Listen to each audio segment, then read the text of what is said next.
20h45 heure Alger. Madame, Monsieur, soyez les bienvenus dans ce point de l'actualité africaine.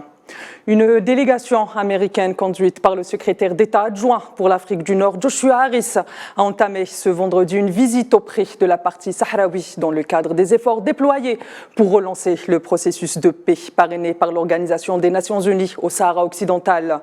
Au programme de cette visite, des rencontres avec les dirigeants sahraouis, à leur tête le président de la République arabe sahraoui, Brahim Ghali. Sont aussi prévues des rencontres avec des groupes de femmes et de jeunes.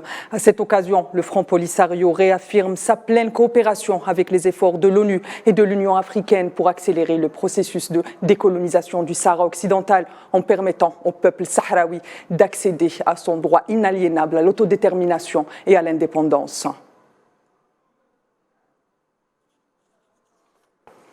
La Tunisie et l'Italie poursuivent leur coopération dans le cadre de la lutte contre la migration clandestine. C'est dans ce sillage que les deux ministres de l'Intérieur des deux pays ont échangé un appel téléphonique.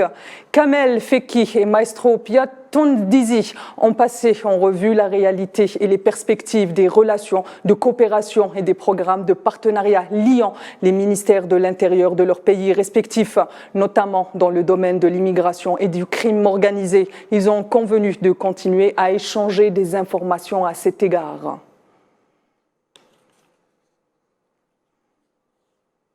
De son côté, le président de la transition burkinabé, Ibrahim Traoré, a reçu à Ouagadougou une délégation russe menée par le vice-ministre russe de la Défense, Bek Levkorov. Au menu de la rencontre, l'état des perspectives de la coopération militaire et technique entre les deux pays, ainsi que les questions évoquées lors de la rencontre entre le président russe et le président burkinabé en marge du deuxième sommet Russie-Afrique tenu à Saint-Pétersbourg en juillet dernier.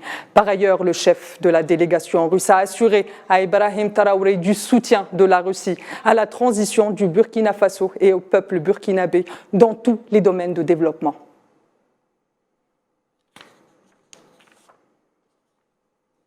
Au Gabon, les réactions internes ont été timides suite au coup d'État de mercredi dernier. Le candidat de l'opposition à l'élection présidentielle du 26 août dernier, Albert Ondo Ossa, ne semble pas se ranger du côté des putschistes, affirmant qu'il s'agit d'une révolution de palais garantissant le maintien, je cite, du système Bongo.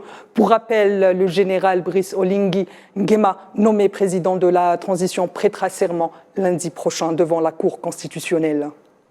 Bongo ont trouvé qu'il fallait une révolution de palais. Oligui Nguema est le cousin d'Ali Bongo.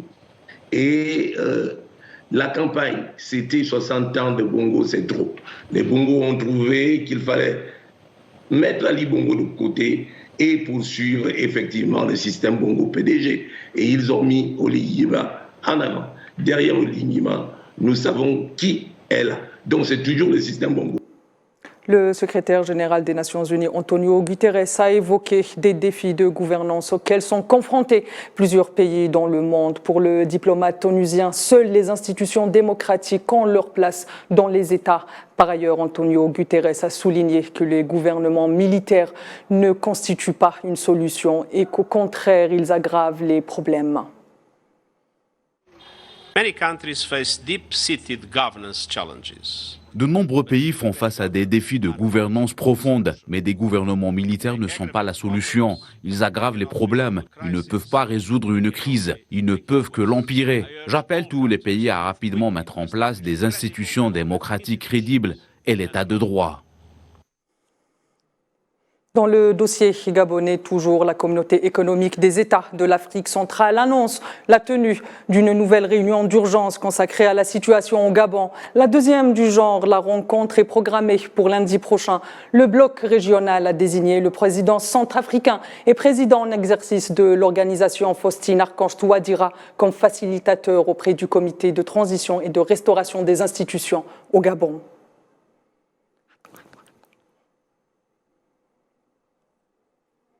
Le président sénégalais a tranché, sa décision semble définitive. Il ne participera pas à l'élection présidentielle de 2024.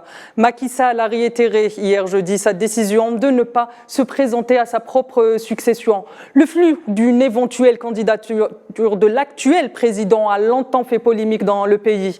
Pour rappel, Macky Sall est à la tête du Sénégal depuis 11 ans.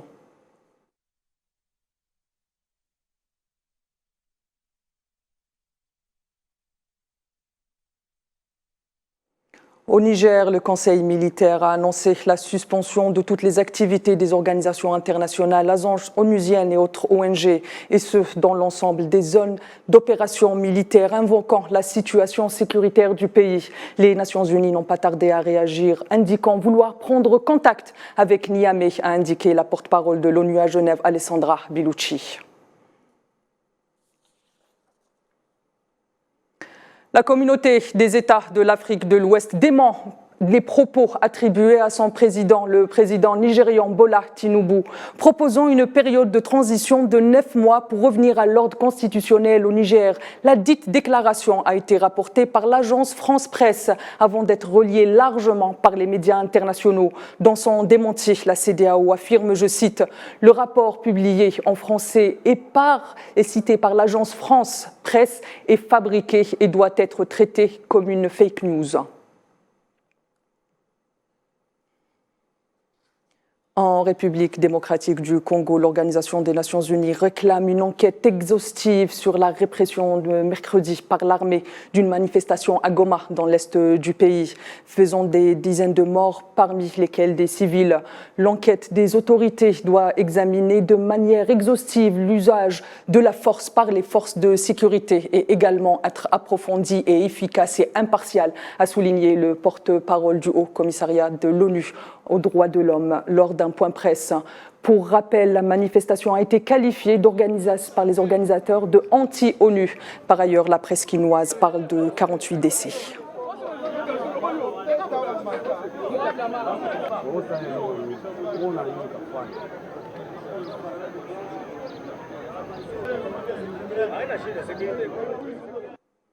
Madame, Monsieur, c'est ainsi que s'achève ce point de l'actualité africaine. L'info continue sur l'ensemble de nos plateformes digitales. Excellente suite des programmes sur L24 News.